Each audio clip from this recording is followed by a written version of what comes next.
Salut à tous, j'espère que vous allez bien, que vous passez un bon dimanche à ranger, à cuisiner, à briquer. Voilà, on fait ce qu'on peut. Moi j'ai fait une petite couleur, j'espère que ça vous plaît. Donc on va commencer la recette. Je vais peut-être attendre 2 minutes que tout le monde soit là. Enfin tout le monde, c'est peut-être un bien grand mot.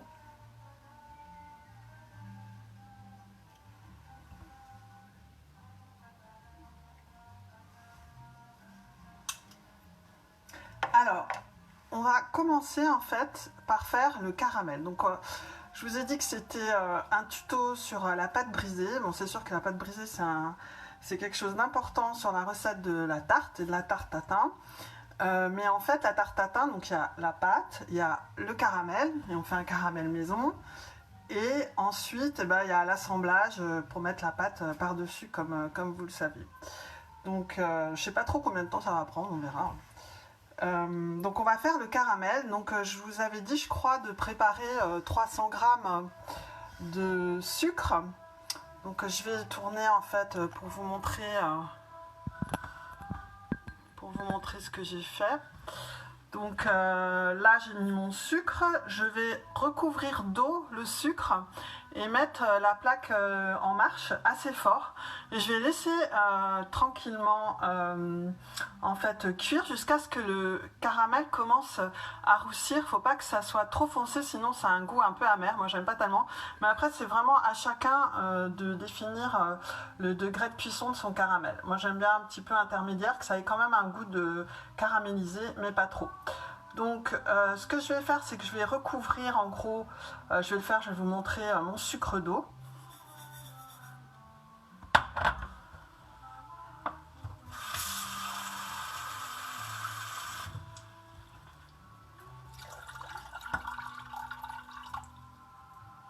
Voilà, et je vais mettre ma plaque en route.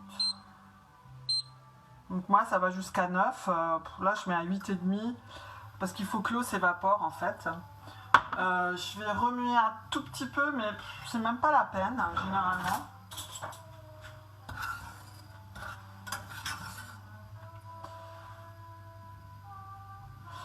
Voilà. J'ai peut-être mis un peu trop d'eau, on verra. Bon, je fais ça au pif, je pense qu'il doit y avoir des mesures quelque part sur internet. Mais moi je fais toujours ça au pif, puis j'attends que l'eau s'évapore et que ça caramélise. Donc là voilà, je laisse mon caramel, je vais essayer de ne pas l'oublier. Et on va passer à la pâte. Coucou. Donc la pâte, donc j'ai préparé mes 300 grammes, non mais j'ai dit quoi, 250 grammes de farine, en gros c'est une portion de beurre pour 2 portions de farine, quelle que soit la quantité que vous faites. Donc là j'ai 250 grammes de farine et j'ai mis 125 grammes de beurre et j'ai déjà mis une pincée de sel. Donc voilà, donc là j'avais sorti mon beurre. Si vous ne l'avez pas fait, mettez-le un petit peu au micro-ondes.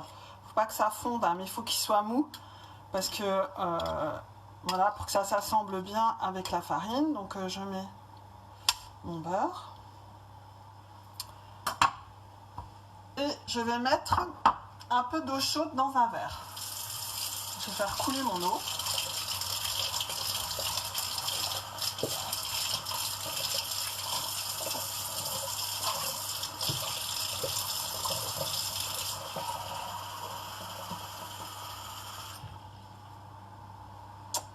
Voilà. Donc en fait, la pâte brisée, c'est super simple. Parce qu'il ne faut pas que ce soit une boule parfaite, une pâte super homogène. Plus vous allez la toutouiller, la tripoter, plus en fait ça va être, elle va être dure et pas super bonne. Le secret de la pâte brisée, s'il y a un secret, c'est de la malaxer jusqu'à ce qu'on ait une boule. Et ensuite, quand on va l'étendre, on devra peut-être l'étendre 2 fois parce qu'elle sera mal assemblée, mais on fera un genre de feuilletage qui la rendra encore meilleure. Donc c'est ça le secret de la pâte brisée. Alors je vais juste regarder s'il y a des... Salut, vous avez... Ah oui, non. Ah oui, j'ai oublié ma Corona. Oui, c'est vrai. Et ben, j'irai la prendre quand j'aurai fait ma pâte brisée, effectivement. Parce que j'ai dit qu'on ouvrait, en fait, on peut boire l'apéro en préparant à manger, avec modération, bien sûr. Alors, je reprends. Alors, j'ai un peu un petit système qui n'est pas génial, mais est-ce que vous voyez bien parce que moi, je vois que des écritures et je vois pas très bien. Voilà. Donc, ce que je vais faire, alors je regarde mon caramel, je le baisse un peu, hop, je le baisse d'un. Et donc là, je vais assembler ma pâte. Donc j'ai de l'eau chaude, tiède, donc je vais en mettre un peu. Et alors c'est super important, du bout des doigts, enfin super important, pas exagérer non plus, mais du bout des doigts, donc on pince et on colle la farine sur le beurre en gros. Donc voilà, donc je commence un petit peu et je rajoute de l'eau. En fait, on verra la quantité d'eau, c'est un peu moins d'un verre, mais il faut faire graduellement. Vous voyez, ça commence déjà à s'assembler là.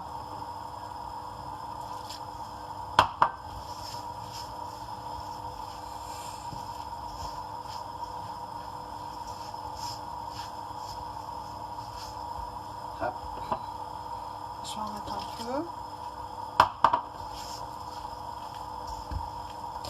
Donc je sais pas si vous voyez bien. Alors j'ai un paquet de farine là à côté de moi parce que quand ça colle trop, donc vous voyez ma boule elle est faite. Donc montre en main, je sais pas, c'est moins de 10 minutes. Hein. Et je vais remettre un peu de farine autour. Et je vais m'enlever ce que j'ai sur les doigts. Et ce que je fais, c'est que je la plie. Je fais un peu comme une pâte feuilletée, la recette de la pâte feuilletée rapide. Donc je la plie. Voilà. Donc là, ma pâte est faite. Alors des fois ils disent qu'il faut laisser reposer et tout. Moi généralement j'ai pas le temps, hein, j'enchaîne. Donc ce que je fais là, c'est que je vais préparer ma zone pour l'étendre. Et alors là, je vais me rincer les mains.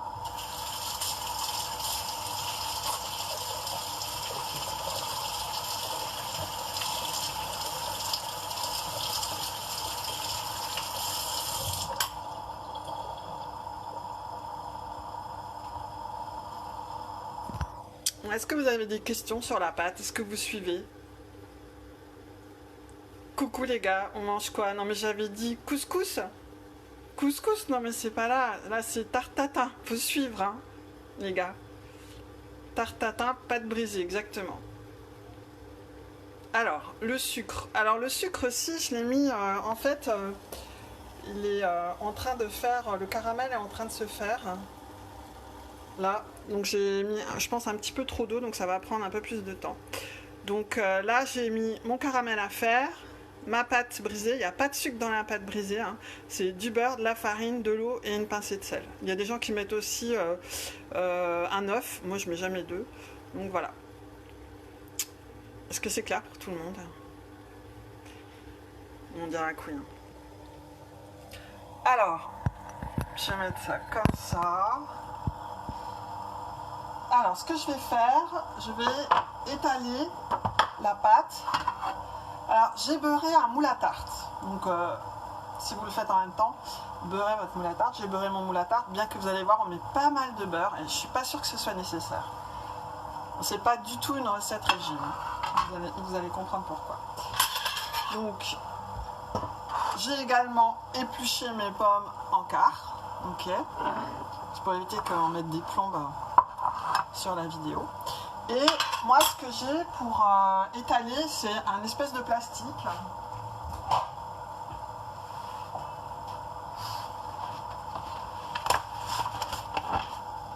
Voilà, j'ai un plastique, c'est un truc Tupperware que j'ai depuis des années, mais on peut aussi le faire à même la table. Hein. C'est vraiment, parce que c'est une espèce de carrelage que j'ai, ça se met dedans, c'est pas très pratique. Donc, est-ce que vous avez vu que j'ai changé de tablier aussi?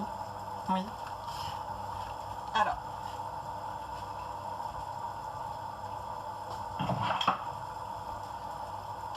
donc le rouleau à tapisserie, on se tient tranquille.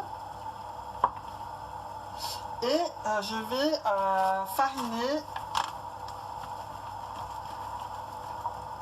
ma surface.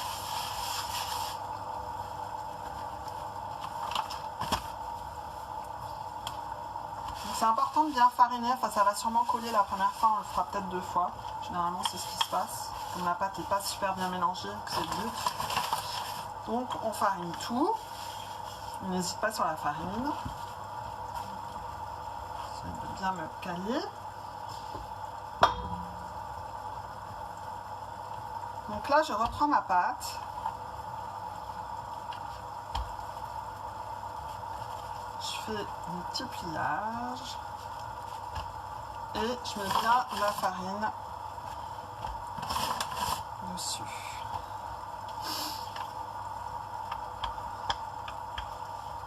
Alors je surveille mon caramel en même temps. Donc je commence à étendre ma pâte. Si vous n'avez pas de rouleau, si vous n'êtes pas équipé, vous pouvez prendre une bouteille aussi.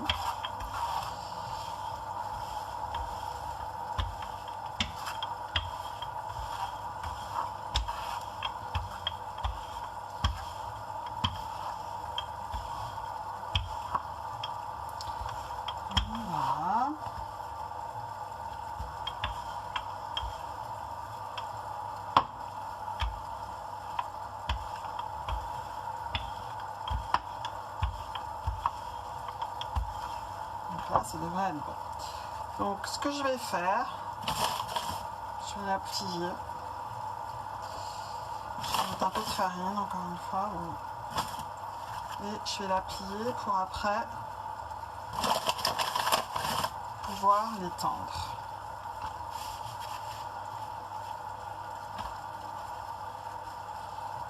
Je vais la remettre là. Je vais virer ça.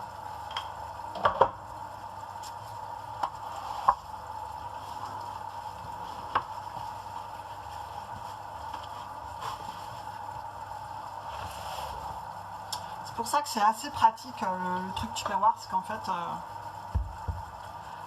on peut avoir l'espace de nouveau dispo en 2 secondes, parce que c'est un peu pénible à nettoyer sinon.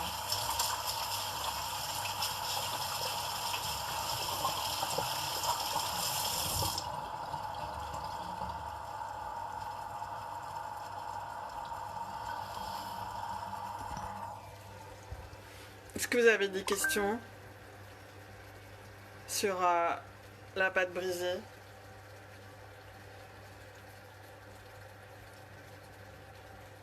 Farine, t'en mets combien? Ben, t'es combien? Là c'est de la T65. On peut mettre c'est pas mal la T65, c'est assez épais. On peut mettre beaucoup plus fin aussi, inférieur, pas plus que T65. C'est de la T65 de Super U bio. Voilà. Attention au caramel, ouais, merci, ouais. En fait, j'ai mis trop d'eau et il met un peu de temps à caraméliser. Alors, je vais reposer mon téléphone. Mais en fait, les pommes, on va les mettre, mais il faut déjà qu'on mette le caramel avant.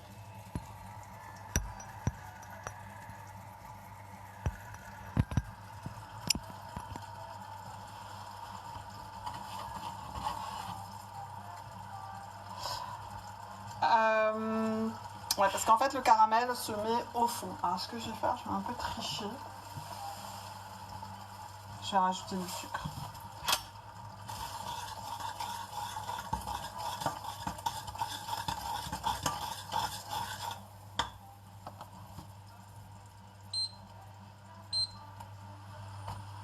Bon, c'est un peu les aléas du pif, hein, de la cuisine pif, ça.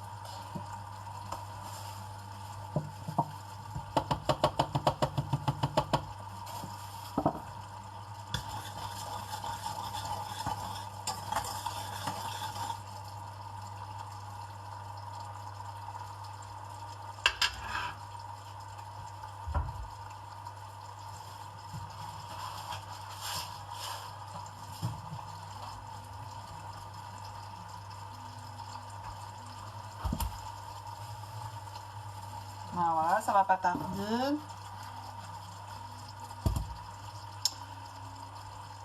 Si vous avez un sucre vanillé, c'est pas mal aussi pour mettre sur les pommes. Je vais aller en prendre un, moi.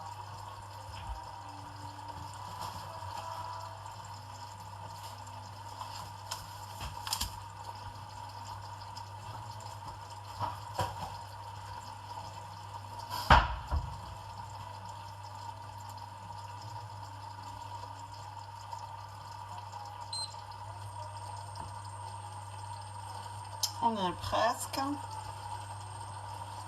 Je vais allumer mon four.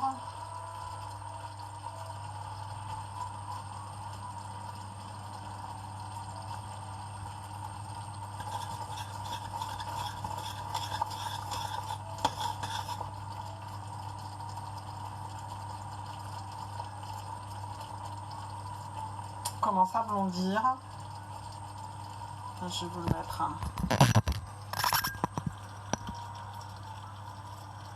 Je sais pas si vous voyez. Peut-être là, il commence à blondir. Ça va super vite par contre. Faut vraiment être vigilant.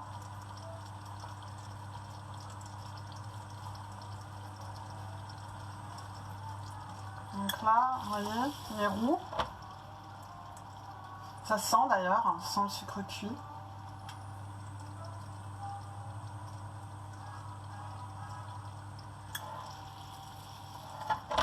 Il y en aura pas mal, ce qui est encore meilleur.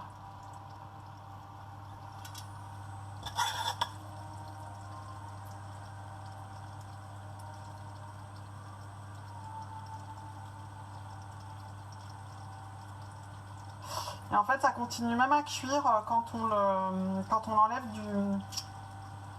de la plaque. Voilà, là je l'enlève.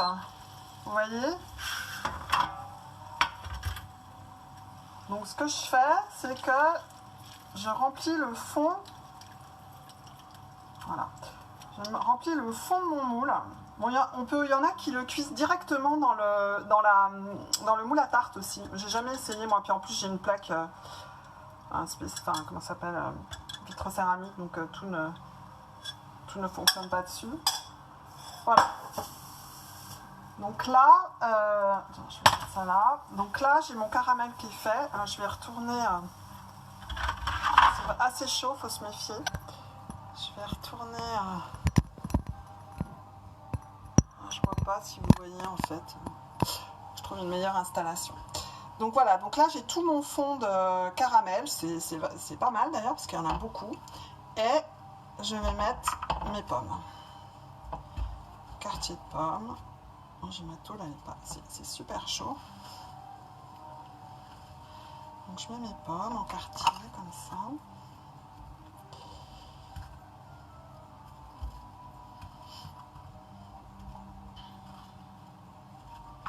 J'ai pris des rainettes.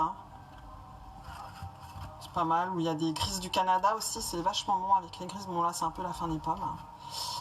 Donc on n'a plus trop de choix. Mais il faut des pommes qui se tiennent à la cuisson. Donc assez ferme.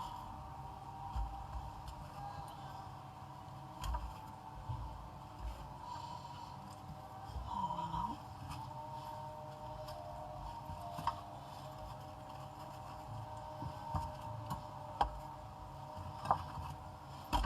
Oups.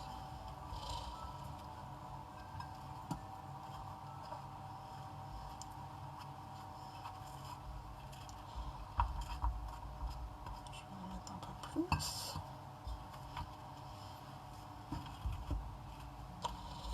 Et voilà. Donc là j'ai mis mes pommes. Je vais remettre du sucre, un petit peu vanillé, moi j'aime bien. Les pommes je les avais un peu citronnées pour pas qu'elles soient toutes noires et pas super jolies. Et alors là après c'est la double dose régime, c'est-à-dire qu'on met un peu de beurre. Alors c'est pareil, à votre convenance. Moi j'aime bien en mettre un peu, il y a des gens qui en mettent beaucoup plus. Voilà, si vous voulez un truc plus diététique, vous pouvez ne pas en mettre. Les pommes à elles-mêmes peuvent se suffire.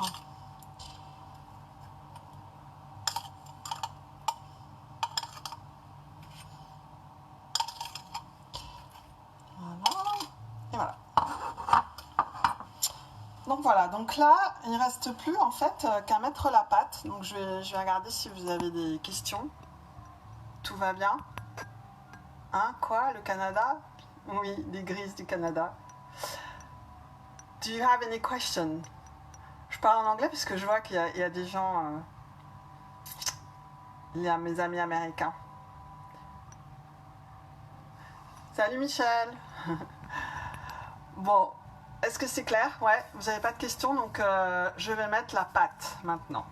Bon, normalement, c'est pas une opération délicate, ça peut être plus ou moins joli, mais bon, moi, je fais pas de la cuisine super, super jolie. Mais on va mettre la pâte, vous allez voir. Donc, je reprends en fait la pâte que j'avais pliée, le quart. Voilà, donc je la mets au milieu, en gros.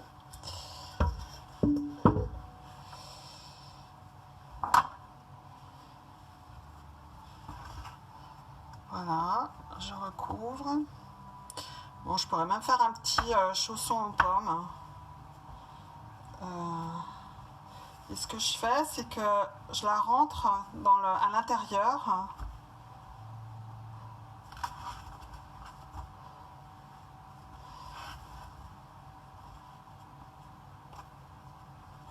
Voilà.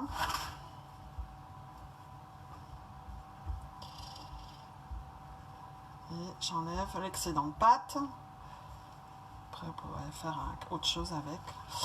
Donc là, hop, je fais ça grossièrement déjà, puis après, je referai mieux. Voilà. Donc en gros, la pâte est mise. Ce que je fais, c'est que je prends...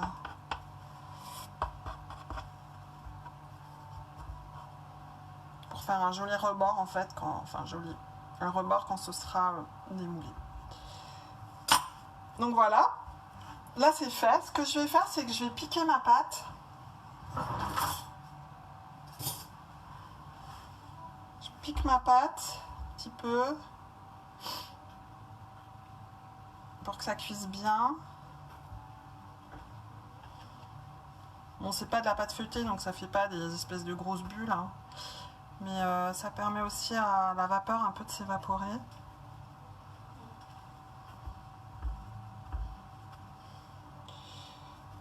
Voilà. Donc là, on est prêt. Et ben en fait, il faut l'enfourner maintenant. Et bon, la cuisson, il faut une trentaine de minutes. Moi, je mets ça sur... j'ai un four automatique. Hein.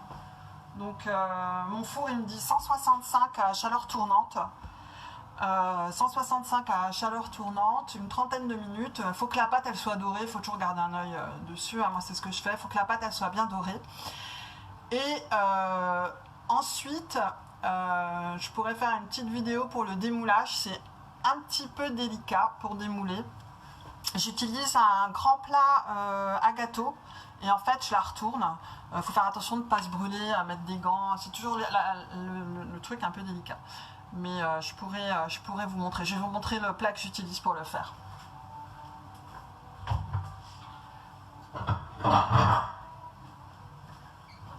Donc en fait je prends ce plat et ce que je fais quand elle est prête, je le mets dessus et je retourne. D'accord? Avec des gants, hein, surtout.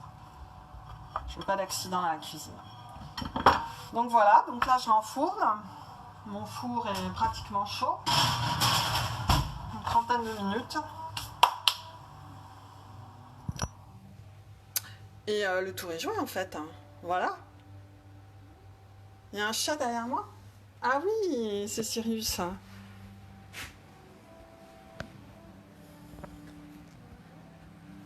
En fait, j'ai du mal à gérer mon téléphone. Sirius, dis bonjour. Non, en fait, c'est pas un chien, c'est un chat, donc il va pas dire bonjour. Voilà, le four, ouais, je le fais préchauffer. Ouais, je le fais préchauffer, comme... moi, en fait, mon four, il a des réglages qui disent tarte en fonction de ce que tu cuis. Mais en gros, ça doit faire 180 et là, c'est 165 à chaleur tournante. une trentaine de minutes. Voilà. Est-ce que vous avez d'autres questions? Any question? All good? Je vous ferai une photo du résultat. Vous me ferez une photo de votre tarte, hein? Bon, ben voilà. Ben écoutez, je vous remercie de ce moment passé ensemble. Ah oui, j'avais dit que c'est presque l'heure de l'apéritif. Je sais, c'est vraiment de mauvais goût de boire de la Corona, mais c'est la seule bière que en fait, maintenant que j'aime boire. Donc, je vais vous dire cheers. Et si vous avez des recettes à partager, on peut s'échanger des recettes. Vous pouvez faire des petits tutos comme ça. C'est marrant, ça permet de passer un moment ensemble et de rompre un peu l'ennui du confinement. Donc, partagez vos photos. Bon, ben voilà. Je vous fais des gros bisous à tous. Kiss kiss. Et si vous avez envie d'autres recettes, vous pouvez me demander. Moi, je pense que la prochaine recette que je vais faire, c'est un couscous. Parce que ça occupe pas mal de temps et que c'est bon et que c'est assez léger. Hello Maria. Bah de rien les gars. Bon appétit à vous et cheers.